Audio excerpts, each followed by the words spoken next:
두 번째 키워드는 바로 핵무기 문제입니다.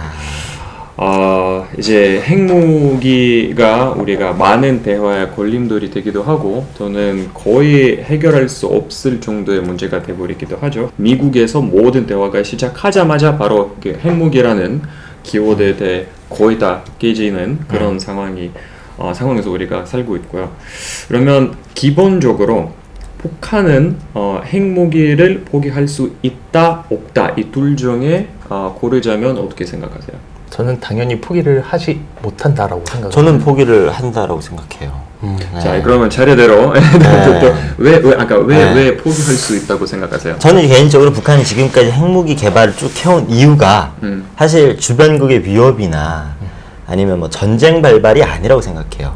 본인들의 체제 유지와 그리고 우리도 정상국가라는 걸 인정받기 위해서 그 많은 노력들을 했다고 생각해요. 사실 미국이 북한이 핵을 안 가지고 있으면 대화를 했겠습니까? 사실 뭐 아프리카나 아니면 뭐 저기 중동 나라처럼 어떤 지화전이 충분하고 많아서 미국이 이제 그거에 관심을 눈독을 들이고 들어가서 대화하거나 그쪽에 평화를 이루지 않고 북한에 사실 그런 게 없잖아요. 그렇기 때문에 북한 정권은 그걸 바랬을 거예요. 우리도 핵을 가지고 있으니까 너네랑 동등한 위치에서 대화 한번 하자. 그걸 지금까지 하려고 수많은 핵 실험과 미사일 발사를 했던 거죠. 하지만 오바마 정권 때는 꿈쩍도 안 했어요. 그래 뭐 만들어라. 계속 만들어. 돈 많이 드니까 니네 계속 해라. 하지만 이제 트럼프는 이제 반응을 했죠. 왜냐면 트럼프 정권이 초반에 들었었을 때 김정은이랑 기싸움이 굉장히 셌습니다. 그렇죠. 서로 뭐 로켓맨이라고 하고 뭐 엄청나게 말들 많이 했죠. 그러니까 그렇게까지 갔던 건 북한의 작전이라고 봐요. 계속 그렇게 심기를 건드려서 우리도 싸움을 엄청 하다가 화해를 하잖아요. 뭐 사람들 만났을 때도 어떤 인간관계에 있었을 때도 싸움 후에 그 화해가 어떻게 보면 더 깊은 친구가 되잖아요. 그러니까 북한이 작전을 건 거예요. 그래서 만약에 북한의 체제를 정말 인정을 딱 해주고, 예. 그리고 어떤 뭐 제재라든지 이런 걸 좀 많이 풀어주는 어떤 그런 파격적인 제안을 하면 북한은 핵을 포기한다고 봐요, 저는. 그러니까 파격적인 제안이라고 하면 어떤 제안이어야 북한이 포기를 할까요? 그거는 아마 그러니까 미국이 완전한 보호를 해준다라는 제안이라든가 이런 거 말씀하시는 건가요? 그럼 볼턴이 알고 있지 않을까요? 네, 볼턴이 그 질문 알고 있을 것 같은데 북한이 아마 그런 제안을 했지 않을까 싶어요. 일단 유엔 안보리 제재 풀어라. 네, 풀면 우리도 핵을 어느 정도 포기하겠다. 더 나아가서 우리를 어떤 정상적인 국가를 인정을 해주고 그리고 뭐 유엔 어떤 그런 위치에서 우리를 남한과 똑같은 위치에 대등하게 해줘라. 아니면 미군을 철수하고 너네가 어떤 군사적인 위협을 없애라. 그럼 우리 포기하겠다. 이런 제안들이 있었을 거예요. 하지만 미국 입장에서는 못 들어주겠죠. 그렇겠죠. 그래서 갑자기 그렇게 결렬이 됐다. 뭐 사실 다 뭐 볼턴 핵으로 이런 거 보니까 나와 있더라고요. 왜 그런지는. 제 생각에는 그 대화의 수단의 맛을 봤기 때문에 오히려 더 포기를 안 할 거라고 저는 생각을 합니다. 네, 왜냐하면은 앞서 말씀하셨듯이 그 동등한 위치가 되기 위해서 핵 개발을 하셨다고 말씀을 하셨잖아요. 그 동등한 위치가 됐기 때문에 우리가 핵을 가지고 있음으로 인해서 그들과 대화할 수 있는 선상에 올라왔기 때문에 더 이상 우리가 이거를 내려놓을 수 없는 위치까지 올라오게 된 거죠. 그렇기 때문에 우리는 이 체제 유지가 가능해졌고 그리고 미국과 그리고 여타 그 주변국들과도 대화를 할 수 있고 그리고 특히 남조선, 그들이 생각하는 남조선과는 그런 그 비대칭 전략에서는 우위를 점할 수 있게 된 거예요. 그래서 이제 남조선은 사드란 무기를 가져오게 되고 중국이 그거를 가지고 경제 압박을 할 수 있게 된 그 우위에 선점하게 된 거예요. 그럴수록 당연히 북한은 핵무기를 포기할 수 없는 위치에 서게 된 거죠. 그것 때문에 저는 더더욱 북한은 핵무기를 포기하지 않을 것이다라고 생각을 그러면 합니다. 지금은 북한을 핵무기를 갖고 있는 게 사실이 돼버렸고 그러니까 핵무기를 보유국이죠. 네, 그렇죠. 그럼 이런 상황에서 우리가 앞에 우리 전략을 어떻게 세워야 된다고 생각하세요? 그러니까 북한을 아까 말씀하신 것처럼 그러니까 정상 국가로 인정하고 핵 보유국이라고 인정하고 난 다음에 동등한 위치에서는 대화를 해야 되는지 또는 그래도 미국처럼 지금 바이든 정권도 역시 다시 오바마식으로 하고 있는 것처럼 먼저 포기하면 우리가 대화를 하겠다라는 그런 전략은 과연 효과가 있는 전략인지 어떻게 생각하시는지? 제가 볼 때는 두 가지 전략이 동시에 들어가야 되지 않을까라고 저는 생각을 해요. 대화와 그러니까 당근과 채찍이 동시에 들어가야 된다고 저는 생각을 합니다. 경제 제재와 그리고 이들이 북한이 이렇다 할 조건을 동시에 제시를 해야 돼요. 그러니까 경제 제재도 풀어줄 만한 조건을 제시를 해야 되고 그리고 그만한 대가를 지불을 해야 된다는 거죠. 이들이 핵을 포기를 하려면은 체제 유지를 대신 해줄 만한 뭔가를 제시를 동시에 해줘야 된다는 거죠. 그게 뭔가가 뭘까요? 그게 뭘까요? 그거는 뭐 전문가들이 지금 머리를 맞대고 고민하지 않나 싶은데 저는 사실 북한 입장에서는 뭐 동등한 위치라고는 했지만 사실상 미국과의 어떤 위치는 아닌 거죠. 동등한 위치로 해서 대화를 하는데 사실 지금까지는 미국이 이런 입장이었을 거예요. 지금 뭐 성인이 있고 유치원생이 있는데 자꾸 너 대화 같이 하자 이러면 안 껴줬죠. 그렇죠. 말 안 통해. 좀 더 배우고 와. 좀 크고 와. 이런 식으로 이제 무시를 했겠죠. 하지만 북한이 핵이라는 걸 가지고 있으면서 아무리 어떤 왜소하고 작지만 위협적인 어떤 무기를 하나 가지고 오니까 이제 눈에 보이고 눈에 밟히고 거슬리는 거죠. 그래서 얘기를 풀어서 이제 그걸 뺏어내려고 하는데 자 울고 있는 아이가 들고 있는데 걔를 때리면서 협박하면서 내놔. 지금 이런 상황인데 사실 그걸 내놓겠습니까? 그건 자기 목숨인데. 그래서 그 친구가 어린 애가 울음을 붙이고 요거를 내가 내줘도 내 삶을 살 수 있는 무언가를 미국이 보여줘야 되는 거죠. 확실하게. 근데 그것까지 아직까지는 그 해답은 나오지 않는 것 같아요. 북은 지금 핵 보유국이기 때문에 오히려 남한이랑 뭐 연방제든 어떻게든 통일을 해보면 같은 뭐 유나이티드 코리아라고 합시다. 그러니까 유나이티드 코리아가 갑자기 하루아침에 핵 보유국이 되는 거죠. 그러면 이 지역에서 동아시아 지역에서 일본도 충분히 조율할 수 있는 대국이 될 수도 있고 그러니까 미국이랑 거의 동등한 위치를 할 수 있는 국가가 될 수도 있는 건데 만약에 그런 미래를 감안해서 대한민국이나 북한은 과연 그런 미래를 원하는지 어떻게 생각하세요? 아마 대한민국 입장에서는 그런 미래를 과연 원할까라고 저는 개인적으로 생각을 합니다.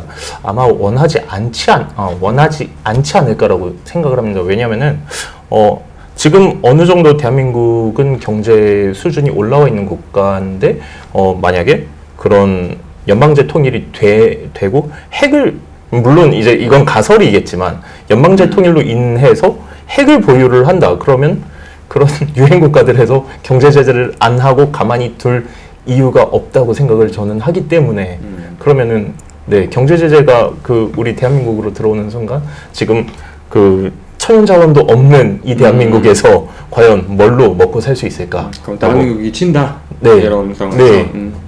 저는 그렇게 생각을 합니다. 저는 좀 반대인데 만약에 뭐 핵이 있고 없고가 그 나라에 어떤 영향을 끼치는지 잘은 모르겠어요. 근데 북한은 사실 굉장히 극단적인 행보를 이어가기 때문에 뭐 안보리 제재라든지 이런 게 이루어지지만 뭐 러시아도 그렇고 중국도 그렇고 많은 나라들이 핵을 가지고 있으면서도 굉장히 자유로운 경제 뭐 소통을 하고 있으니까 사실 그거는 너무 북한이 가지고 있는 어떤 안 좋은 상황을 그냥 같이 투영을 한 것 같고요. 제가 보기에는 그렇게 만약에 뭐 남북이 연방제로 돼서 이제 뭐 된다고 하면 사실 저는 남성들이 굉장히 큰 어떤 찬성표를 던질 것 같아요. 우리 군이라는 문제가 해결이 되고 사실상 한국보다는 북한에 있는 청년들이 10년 동안 군복무를 하는데 그게 어떤 이제 모병제에서 징병제에서 모병제로 바뀌면 그러면 이제 뭐 청년들이 어떤 삶이 많이 개선이 될 테니까 그런 부분에서 저는 굉장히 좋고 그 어떤 경제에 있어서는 남북이 사실 어떤 방식으로든 열려지면 저는 많은 분들이 뭐 전문가들 얘기하시지만 남북이 이제 통합이 되거나 이렇게 교류가 되면 정말 엄청난 그 경제 시너지가 날 것이다. 러시아도 그렇고 중국도 그렇고 주변 나라들까지 어떤 그 좋은 영향을 미치니까 사실상 이거는 받아들이고 해야 되지 않는 부분인가라는 생각이 들어요.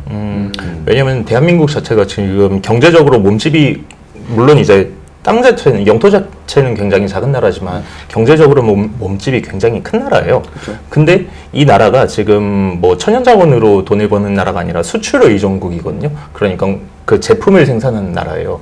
근데 이 나라가 한순간에 경제 제재를 받게 되면은 그 경제적 타격이 어마어마할 거란 얘기죠. 그렇기 때문에 저는 그 경제적 타격을 감당할 수 있을 만한 그런 자원이 우리나라에게는 없다라는 의견입니다. 그렇다면 이 북한이 핵무기를 갖고 있는 것 자체가 전 세계에 위협하는 것이다? 아니다? 북한이 오로지 아까 말씀하신 것처럼 자기 보호를 위해서 개발한 수단이다. 자기 보호라고 생각을 합니다. 네. 물론 이제 한반도에는 위협이 되겠지만 뭐 핵무기 자체가 이제 위협이 안 되는 무기는 아니에요. 물론 이제 어디로 쏘아 올리면은 그 파괴력 자체가 무시 못할 그런 위력이기 때문에 절대적인 위협이 아니라고는 말씀드리진 못하겠지만 북한이 지금 가지고 있는 위협 자체는 자기 방어를 위한 수단이다라고 말씀을 드리고 싶습니다. 저도 똑같은 생각이에요. 사실 핵이 북한이 가지고 있지 그 핵을 어디다가 멀리 보내고 이런 능력이나 기술적인 면들은 현저하게 떨어지고 그건 사실 남한이 더 가지고 있다고 생각해요. 이번에 뭐 미사일 지침 이런 것도 풀려서 이제 뭐 거리 제한 없이 뭐 무게 제한 없이 이제 미사일 쏠 수가 있는데 사실 방어를 위해서 자기 어떤 주변국으로부터의 어떤 보호를 하기 위해서 그렇게 가지고 있는 거라고 모든 국가가 어떤 그런 기준으로 가지고 있다고 생각해요. 그렇겠죠. 네. 마지막 세 번째 키워드를 얘기를 해보도록 하겠습니다. 그게 바로 정권인데 이제 둘 다 대한민국 정권과 북한 정권에 대해서 얘기를 할 텐데 북한 얘기부터를 하자면 현재 북한의 정권이 바뀔 확률이나 무너질 확률이나 또는 현재의 훨씬 더 협력적인 성격으로 바뀔 확률은 어느 정도 될 거라고 생각하세요? 북한의 정권이 바뀔 확률 거의 한 제로가 아닌가 거의 싶어요. 제로? 네. 그 북한이 지금 뭐 3대째 계속 세습을 해오고 있고 그게 또 4대로 갈지는 뭐 누가 어떻게 알아요. 네, 그건 모르고 그리고 정권이 바뀐다고 해도 사실 저는 이게 북한의 문제뿐만 아니라고 생각해요. 북한이 중국이라는 그늘 밑에 있기 때문에 그 영향은 사실 북한의 정권이 어떻게 바뀌던 사실 그 중국의 영향은 계속 손이 뻗칠 거라는 생각이 들어요. 네, 그래서 북한의 정권이나 아니면 뭐가 넘어지거나 아무튼 바뀌어도 중국의 영향력 안에 있으면 계속해서 비슷한 어떤 사회주의 체제, 공산주의 체제를 가지 않을까 그런 생각이 들어요. 그러면 뭐 대한민국 같은 경우는 이제 민주주의 국가이다 보니까 이제 정권을 충분히 바뀔 수 있어. 네. 타임대선에서도 바뀔 수도 있고. 그러면 대한민국에서는 조금 다른 질문을 할게요. 그러니까 대한민국의 그러니까 진보냐 보수냐에 따라 네. 북한에 대한 태도가 달라지는 대북 정책이 달라지죠. 네, 대북 정책이 달라지죠. 그러면 대한민국 입장에서 봤을 때는 그 진보든 보수든 상관없이 네. 대한민국에서 봤을 때는 어떤 사람들이 그러니까 어떤 생각을 갖고 있는 사람들이 정권을 잡아야 북한이랑 지금은 현재 이 정권이랑 대화가 가능하다고 생각하세요? 지금 제 개인적인 생각으로는 그 문재인 대통령이 당선이 되고 그 17년도, 18년도 행보 자체는 굉장히 잘 했다고 저는 생각을 해요. 그러니까 대화의 손길을 뻗었고 그리고 그 대화를 시도를 하고 그리고 변화의 흐름을 가져왔다라는 그런 시도 자체는 굉장히 좋았다고 생각은 하는데 근데 그 뭐랄까 그 변화의 시도가 끝맺음이 조금 마무리가 잘 안 된 부분에 대해서는 조금 안타깝다고 생각을 합니다만 북한의 변화를 이끌어내지 못함에 있어서는 아무래도 좀 시간 낭비 또는 금전적인 낭비 이런 게 아니었나.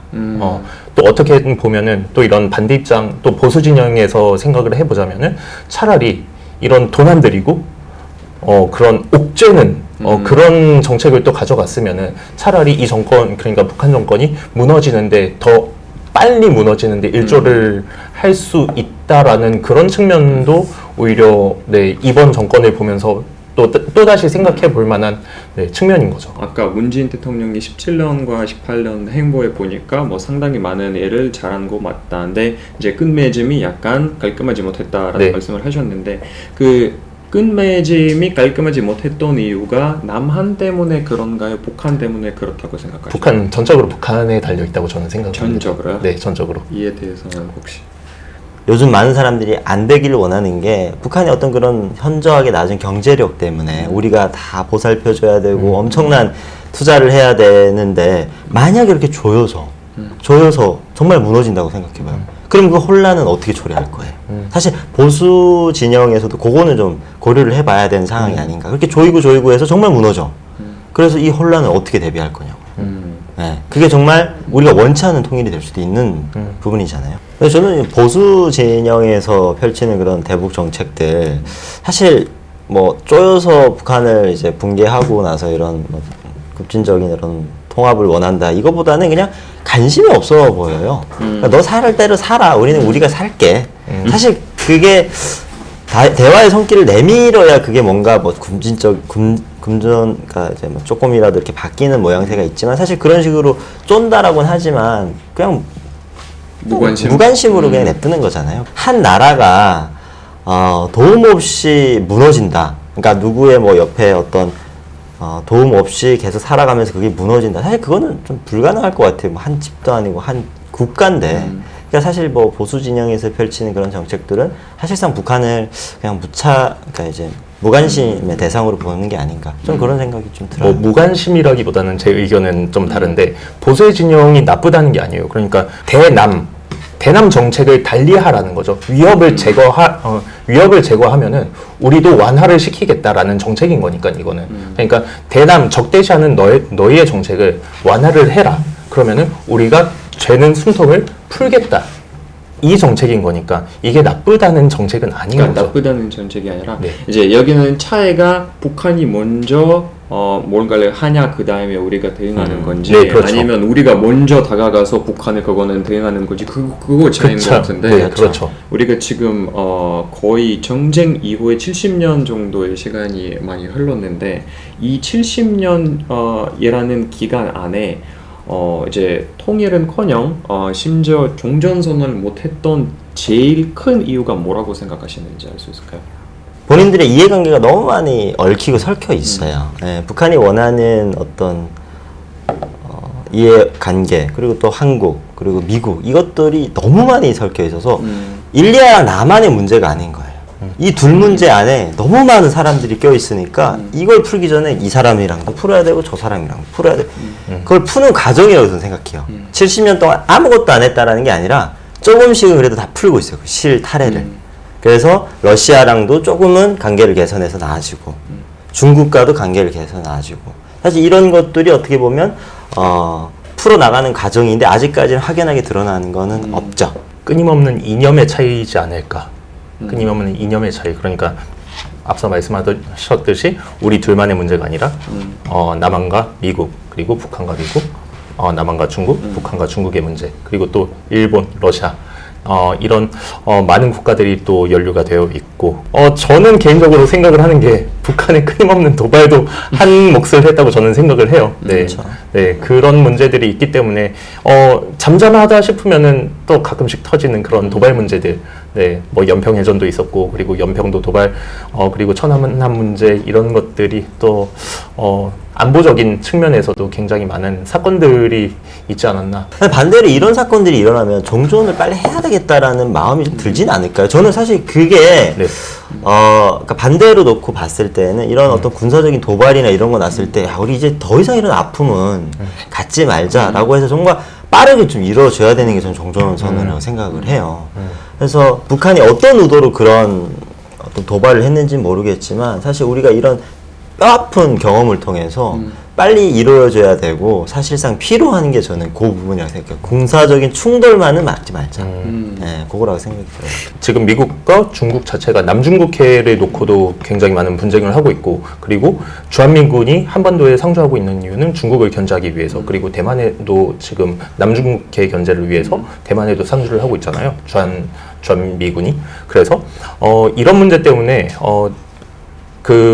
북한이 아무리 주한미군을 철수하라고 요구를 해도 미군은 중국 견제를 위해서 대한민국에서 아마 철수를 하지 않을 거고 이런 문제가 북한이 아무리 요구를 해도 이런 문제 해결에 아마 난항을 겪지 않을까라고 저는 생각을 합니다.